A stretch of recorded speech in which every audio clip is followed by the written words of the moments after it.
ang tamad mag-isip. Bakit? Kasi for context, Okay, we're currently in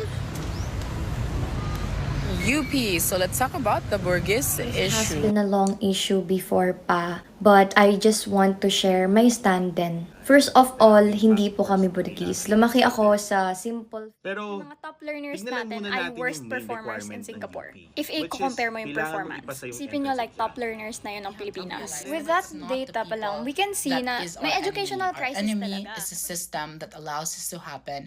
It is our government that allows this system to prevail. I find it quite sad that I'm having to defend myself as to why I deserve to study in UP, but I wanted to address the comments claiming that I am Burgis.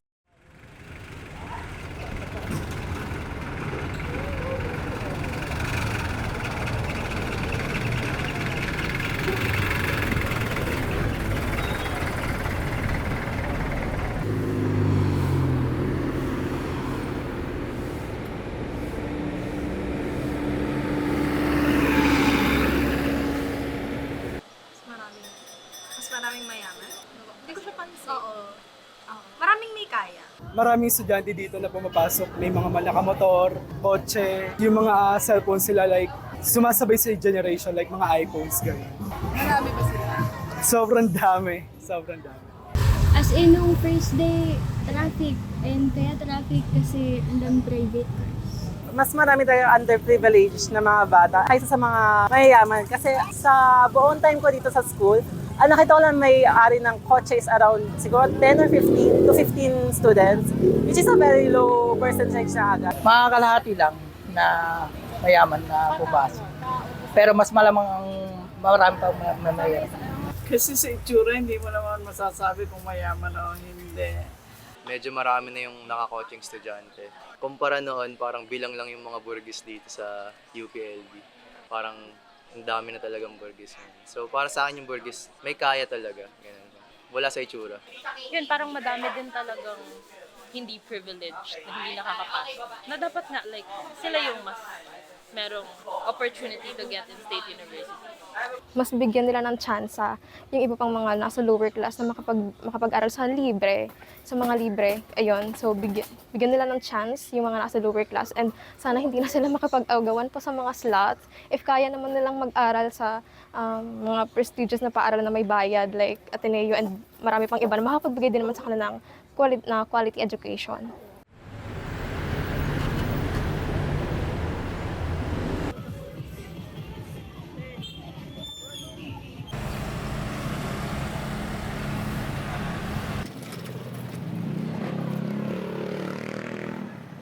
I'm Samuel Brando Piamonte, Assistant Professor from the Department of Behavioral Sciences, University of the Philippines, Manila. Yung bourgeois, it came from the French term B-O-U-R-G or burge, no? So, ibig sabihin nun, market town, and by definition, sa dictionary, it refers to the merchants, no, or working class. So, ibig sabihin sa definition pa lang, medyo may kaya sila, no?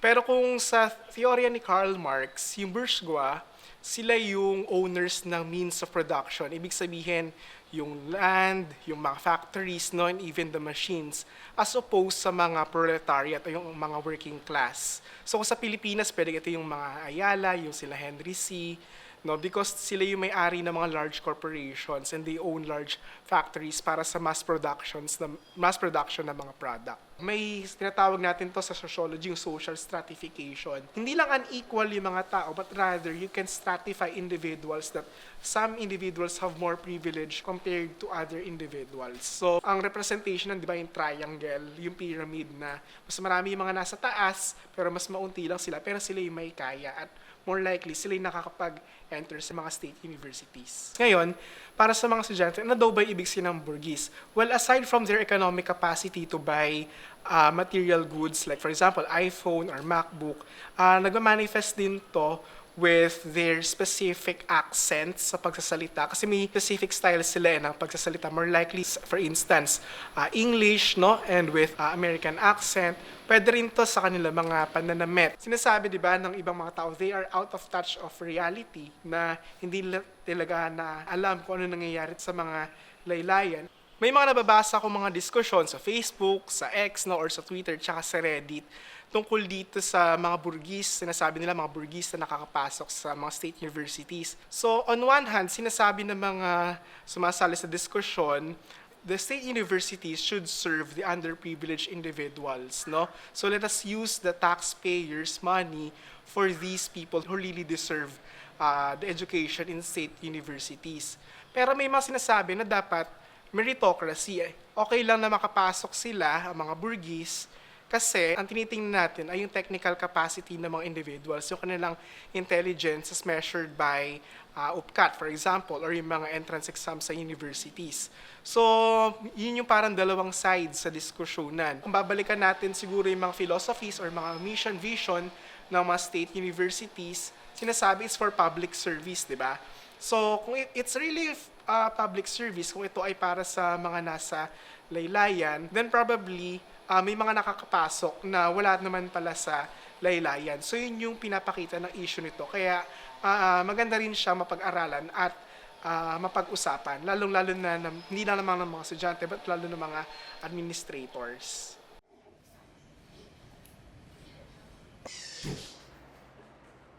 Hi, I am Mark Joseph M. Desamero. So currently, I am the College Secretary of the UP College of Veterinary Medicine located in UP Las Bañas. I'm also part of the UPLB recruitment for the best and brightest. So I think, isa sa na-mention nung pinaka-head na admissions office namin, ang sabi nila parang dumami yung reklamo sa UP, sa lahat ng mga bagay, sa resources, ganyan, nung ang mga pumasa sa UP ay mga galing sa private schools. So technically sila yung mas mayayaman. Kaya syempre they're entitled na napoprovide sa kanila lahat. Sa UP naman, hindi naman lahat ng rooms are well-equipped. Even the resources, di ba? They are not easily accessible. So, mas marami silang reklamo. So, I became familiar with the Burgess discourse when I came across a posting in FB. I think it was pertaining to a football player na may nag-mention na ba't siya nasa UP, mayaman naman siya. Looking back, tinignan ko, nga, no, mas marami ng mayaman. Marami na ngayon may sasakyan. Mas maganda pa kayo sa mga estudyante kaya sa amin. Throughout the years, especially after the pandemic, mas marami ng, or based on my experience as college secretary for 3 years, at saka isa pa pala, I think I should mention, sa art teaching laboratory, nung estudyante kami, pumunta pa ng Bangbang sa Manila para bumili ng stethoscope. Stethoscope namin, mga 150 pesos lang. Yung mga estudyante nga, nagutla ako, ang stethoscope nila ay Litman. Ang Litman ay 10,000.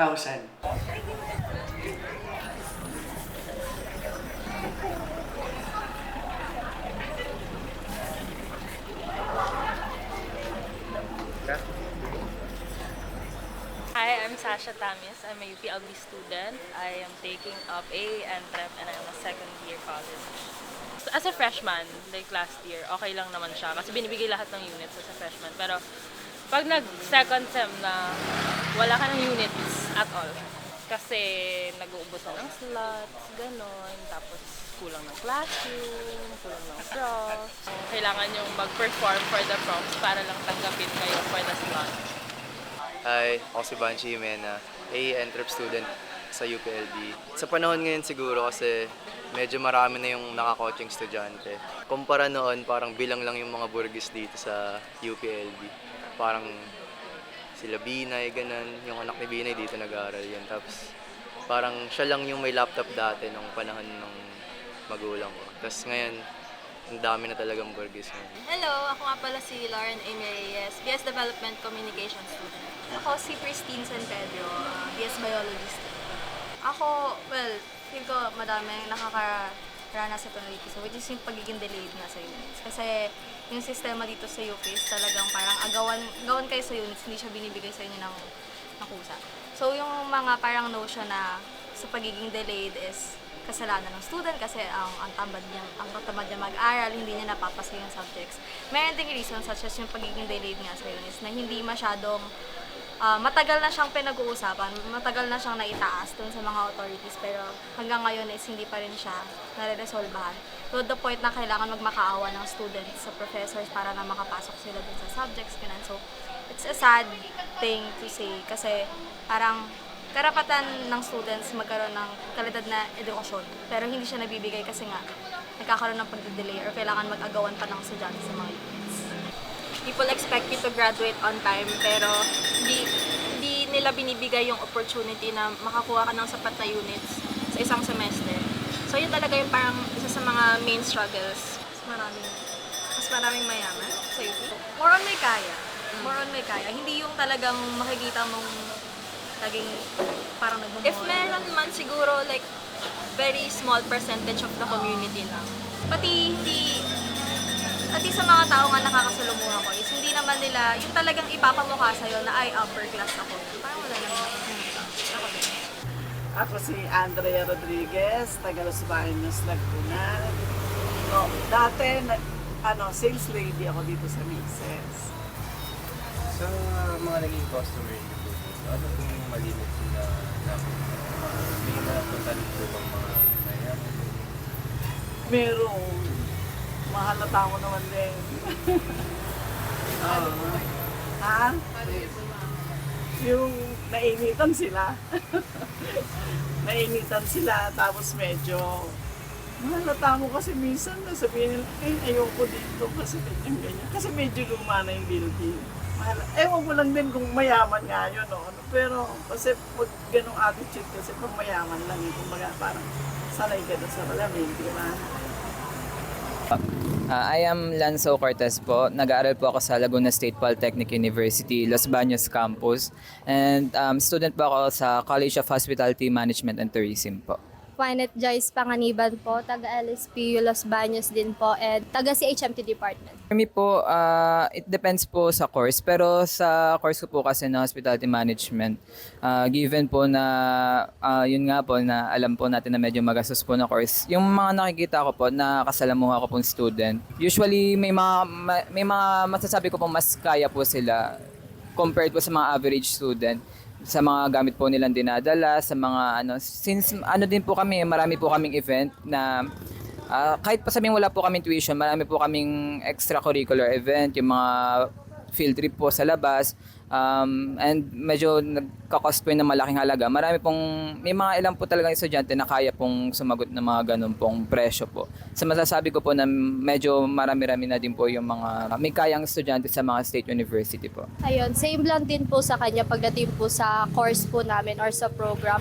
Pero po kung in general po, para po sa akin, parang mas marami pa rin po yung mahirap kasi po napapansin ko po dun sa mga ibang students po, like sa school po kasi namin para pong naman po siya, inclusive po siya, like may makikita ka po na napasok na malaki na po yung tiyan, ganyan, or kaya po yung iba po is hirap maglakad, ganun po. Although maraming mayaman, may mga kapos din naman po, which is makikita po natin na nag-i-struggle po sila matustusan yung mga activities po na ibinabagsak. Pero mostly po, sa nakikita ko, ang dami pong kayang sumagot ng mga gastusin po na ibinabagsak na school. Hello, ako si Aaron Andino, second year college dito sa City College of Calamba.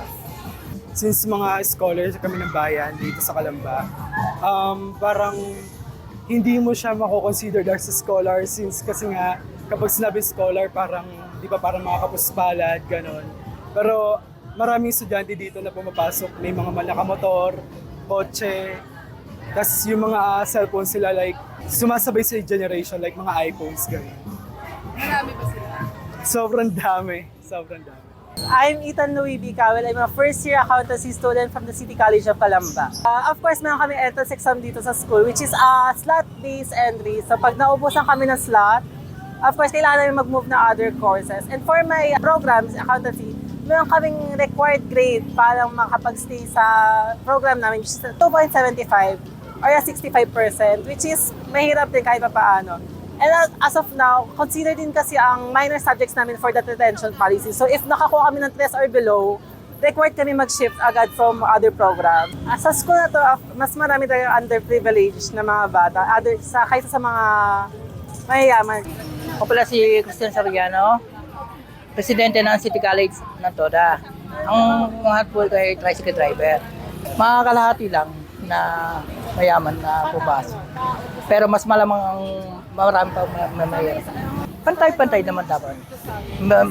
Walang mahirap o mayaman. Basta makapag-aral. Ako si Maria Rowena Jessa Sangbalo Ovido. Oy, baby, pagbilhan mo muna. Kailangan talaga makapagtapos ng makapag-aaral ang mga anak kasi yan ang maiiwan namin eh. Wala akong iiwan kayamanan kasi since birth, mahirap ako. Mahirap pa sa daga. Yung nandyan, eh, malaking tulong yan. Yan ang libre. Malaking tulong yan sa isang magulang.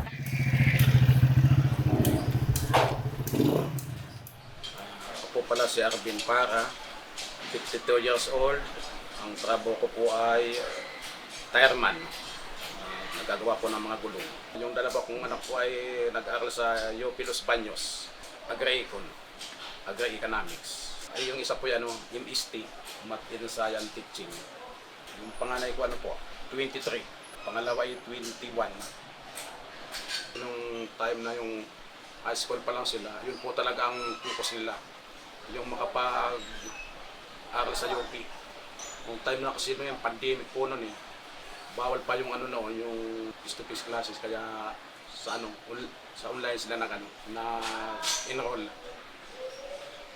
Awa naman ng Diyos okay naman po yung aking negosyo kahit maliit lang, kahit medyo mahirap, pinakaya ko.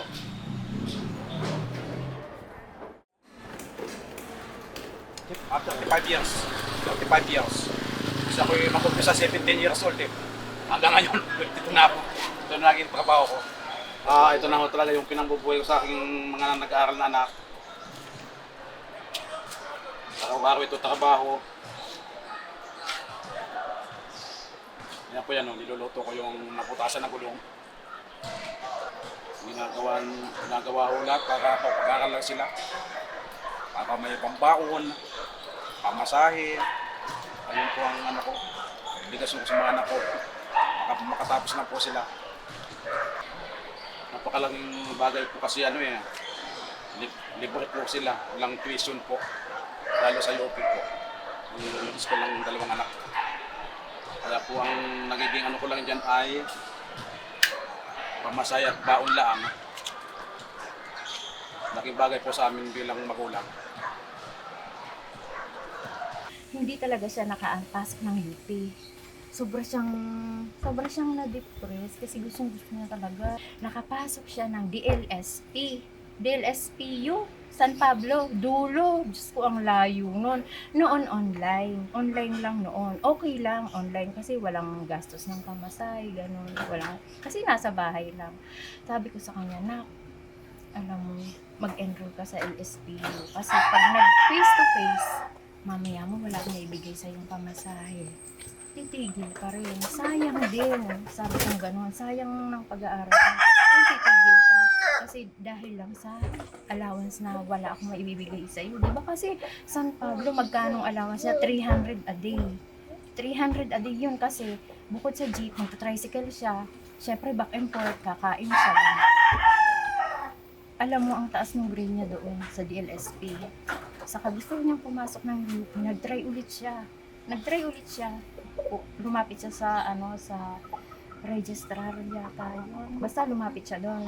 Nagtanong siya kung anong pwede niyang gawin kasi gusto niyang makapasok ng UP. Kasi ang katuwiran niya, malapit, libre, gano'n. Kasi walang kakayahan na mag-tuition ng mga persons kung magkano ang tuition.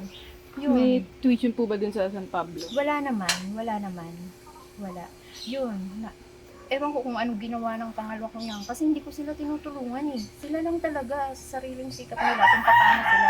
Kasi sabi ko sa kanila, pumasok kayo hanggat kaya nyo at libre. Bahala kayo kung saan. Pero sabi ko yung dito lang para hindi mahirap ang pang-araw-araw. Yun, nakapasok siya.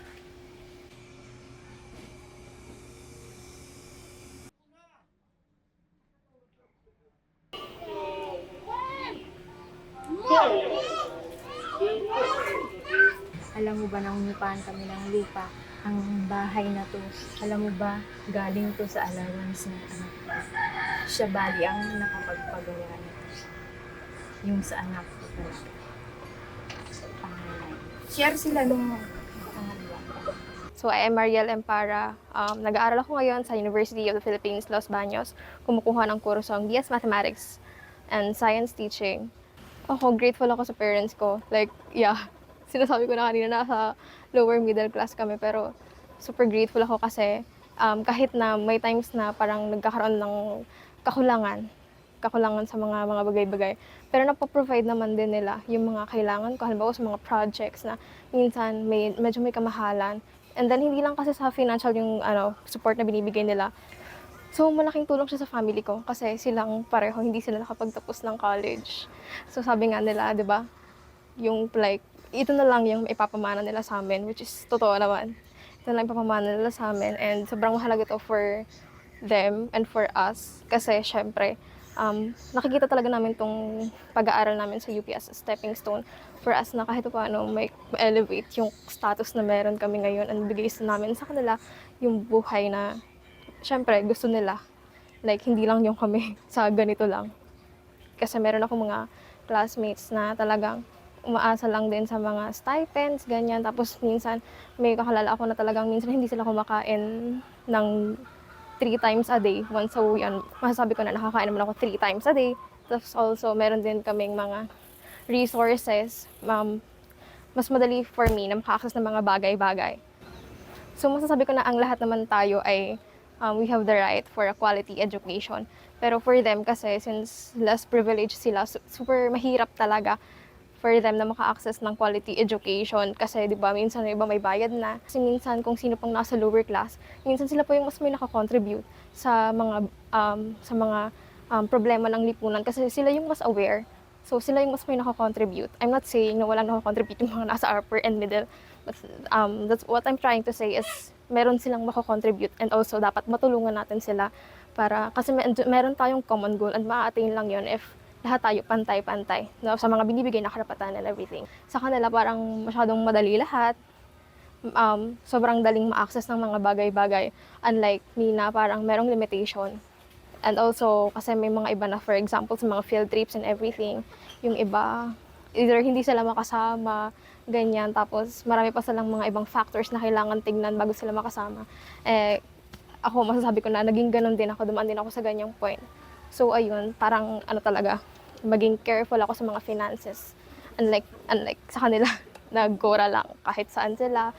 Tapos ako naman hindi makasama kasi yun nga, financial talaga. Ayun talaga yung number 1 na problem. Gustusin sa isang araw, ang baan ko sa everyday, 120 lahat na doon, like lunch, and then pamasahe back and forth. Nagagastos sa isang araw, mga 200, 300. Siguro 500. Basta below 100 dapat yung kakainin ko. Same. Personally po, I think nasa middle class po ako.